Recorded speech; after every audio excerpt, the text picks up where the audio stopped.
people, I can we can do a presentation. I can do a breakout room in a few minutes to give you like an overview of what NYC Mesh is. But yeah, August, I mean, even with in-person, we used to sometimes just get like 20 or so people. So virtually, it's not much of a surprise. Oh, there I am.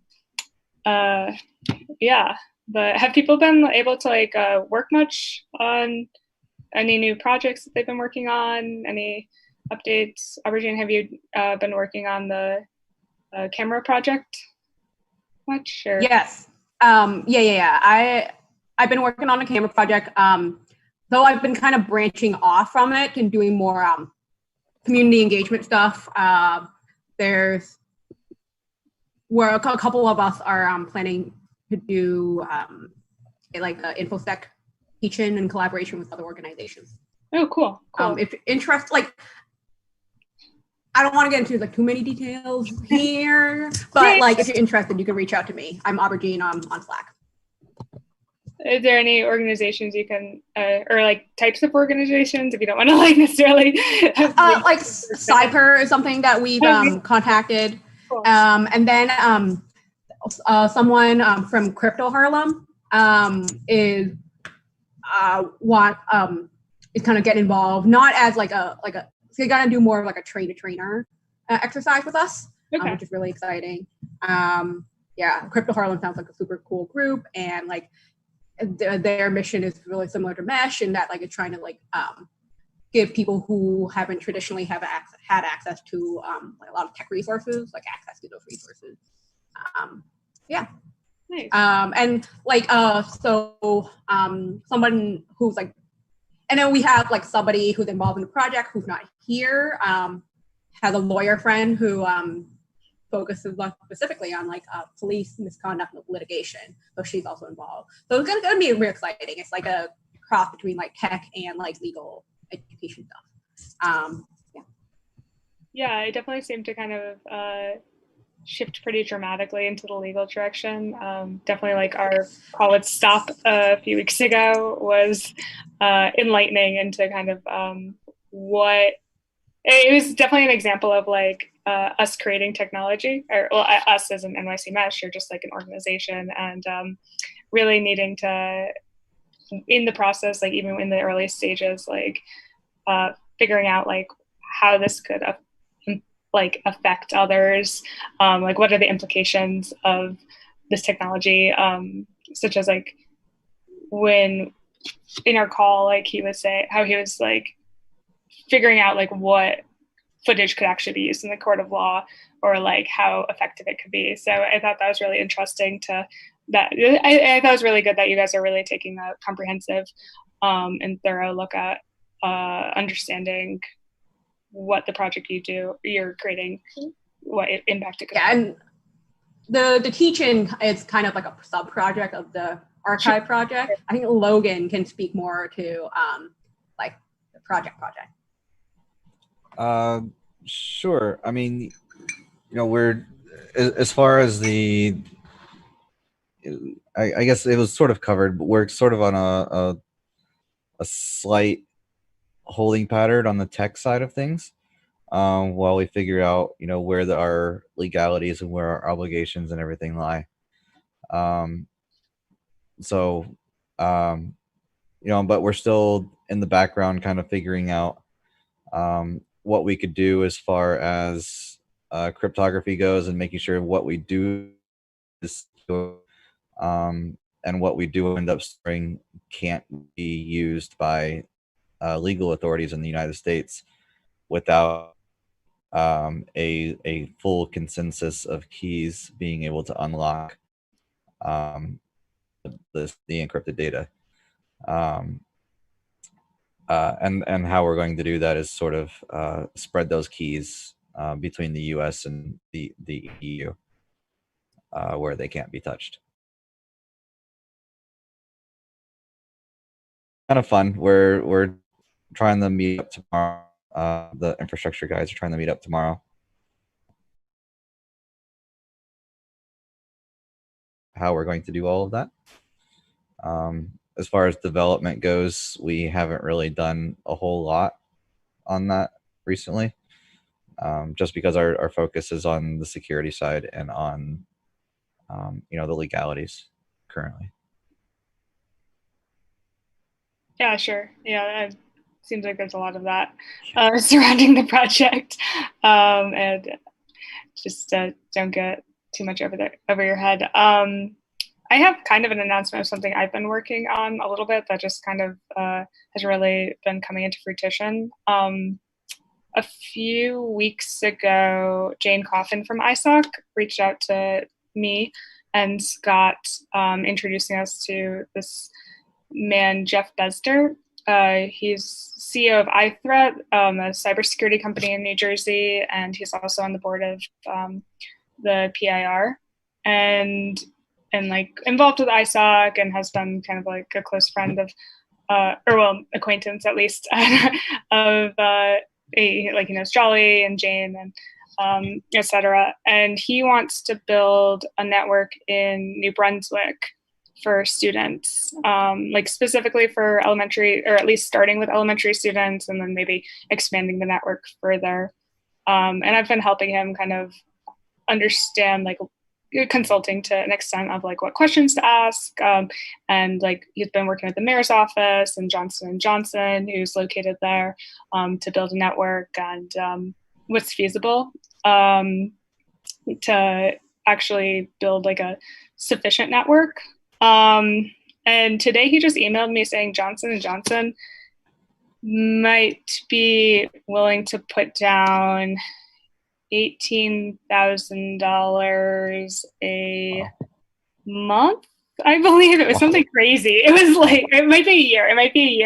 Let me just go into that email right now.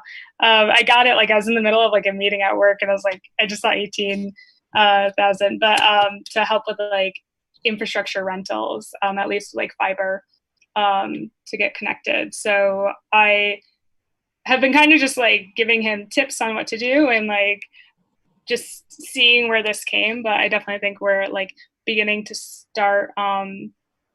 He could definitely use some more technical input, and like it seems like there's actually money on the table. He said he's very good at getting money, which is always a good thing to hear. And then the city of New Brunswick, the mayor's office, said that they have access to telephone poles to mount onto.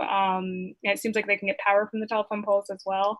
And so yeah, it's, if people want to help me with that, I think like what we would try to do is install and the city will also donate like hotel rooms and food for people who are installing. So I was definitely going to like reach out to Troy and the Spectrum Strikers team, see if they wanted to help out. And I've been pretty adamant about like stipends as well, just to kind of compensate people for their work. But what I'm thinking is like if we can get a fiber connection from like Rutgers University or a local fiber, some like other large organization to donate some fiber at least. And then if we're installing on telephone poles, we don't have to do as many like in-home installs. So maybe we could just like wirelessly connect to houses depending on where the greatest density is with like OmniTix.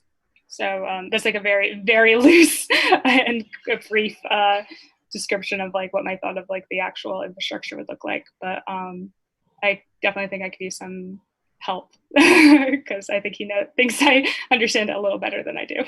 So when that sort of money is on the table, I don't want to have it fall away. So yeah, has anyone else been working on stuff? How have installs been going? And I haven't really been seeing many installs posted, and I was wondering like how install training is going to occur, especially with social distancing and letting people into your germ pod, etc. So I don't know if anyone has any insight into that or comments, or if they have been on installs.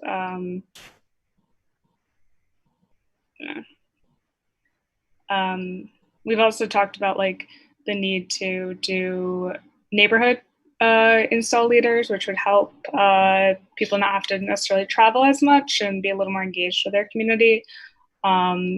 So that's something we could work on because we definitely need, it definitely seems like it's been struggling a bit.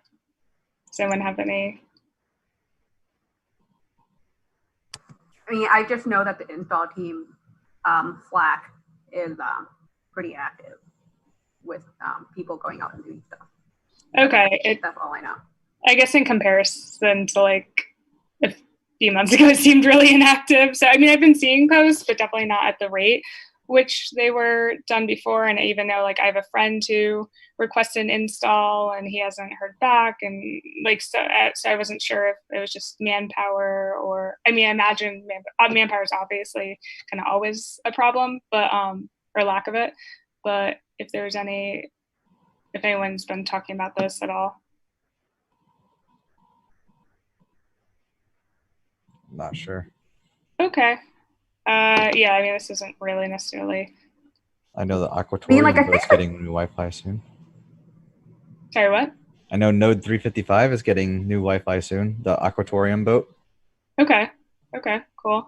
Yeah, I mean, it seems like there's been like one-off installs, but I haven't really heard much about like it just seems like it died down a little bit. And I was wondering how that experience was for those who might have been going on installs, and especially with new and training new people, if that's been happening at all. I was like definitely like, oh yeah, like installs are happening again. I want to get trained, but then the heat wave struck, and I'm like, I don't want to. Yeah, that's totally. August is like kind of the worst month, but I think we could start ramping it up again now that, especially September, and it's starting to get cooler. I know we did like a pretty extensive training that Willem led a few months ago, and I was wondering if there had been any contact with those people who attended those. I think we had at least like 30 for each of the sessions. It was 3 weeks.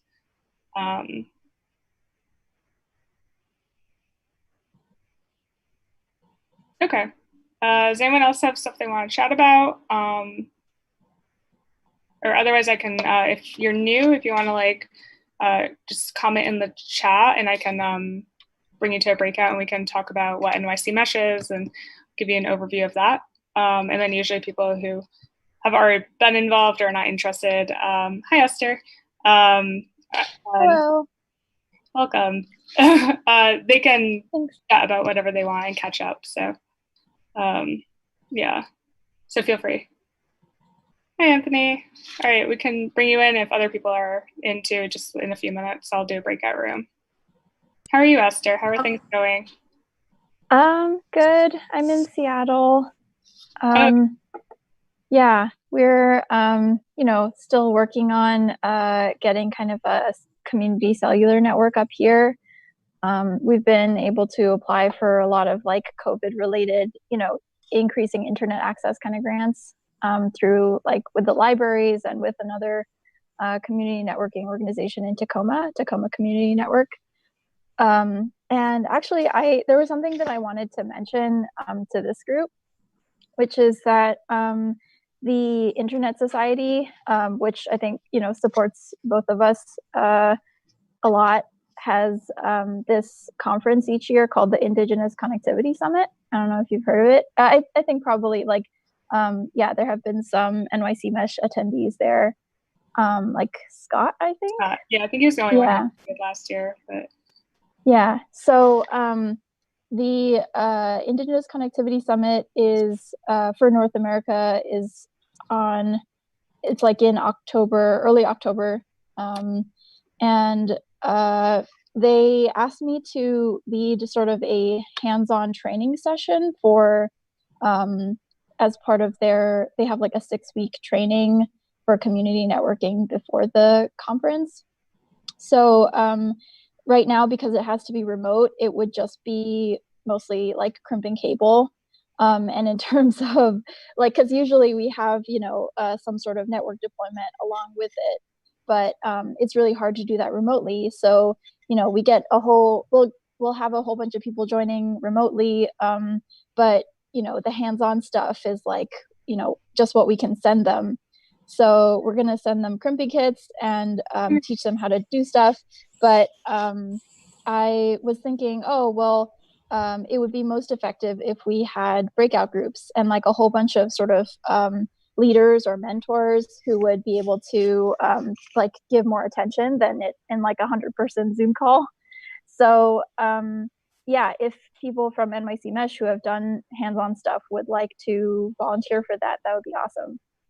Yeah, that sounds awesome. I would definitely be interested. I can reach out to you. I did a crimping workshop last year at our networks, and it was very therapeutic. It felt like kind of like doing like bracelets at camp or something, like braiding. So I would highly recommend it if other people are free. Cool. Yeah, that sounds really exciting. Are you done with your initial coursework in your PhD, or are you? Yeah, I'm done with my coursework right now.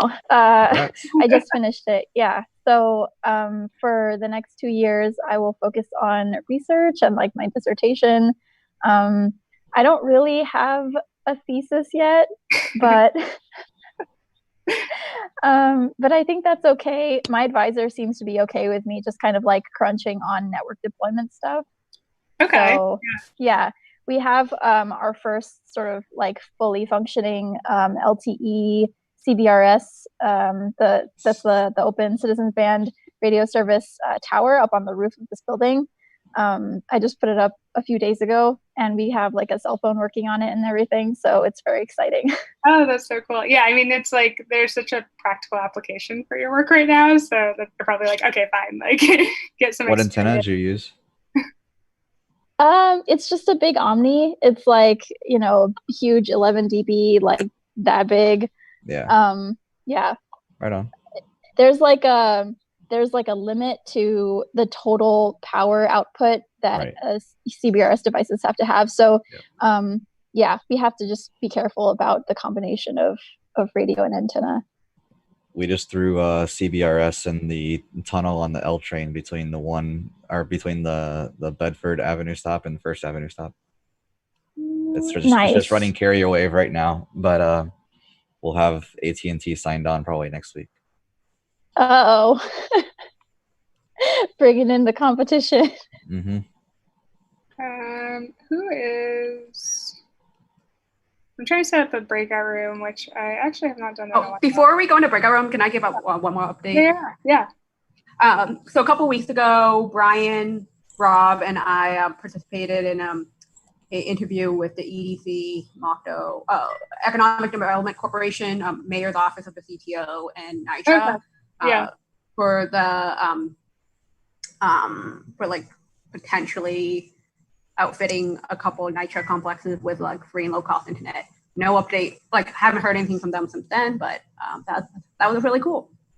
Yeah, Scott has been working really hard on that the last few months, and it sounds really painful. And so hearing no update sounds about right based on just his experience over the last few months. Okay, I'm not the host of this event. Who has the host status? I don't know if you can see on your account. I mean, there is this ISOC Live. I don't know who that person is. They're the host? Looks like that the host. I don't know who it is. That's Jolly then. Jolly, are you around? Are you no host? Well, can you? Okay. So in order to do a breakout room, I cannot go into a breakout. If I'm the host, I can't go into a breakout room. Can someone claim host and put me and Jean and Anthony in a breakout room, please? No host. And wait. Oh, okay. I see what happened. Okay, I have to claim host. Oh shit. Wait. Okay. Never mind. Sorry. I'm glad we're not recorded anymore.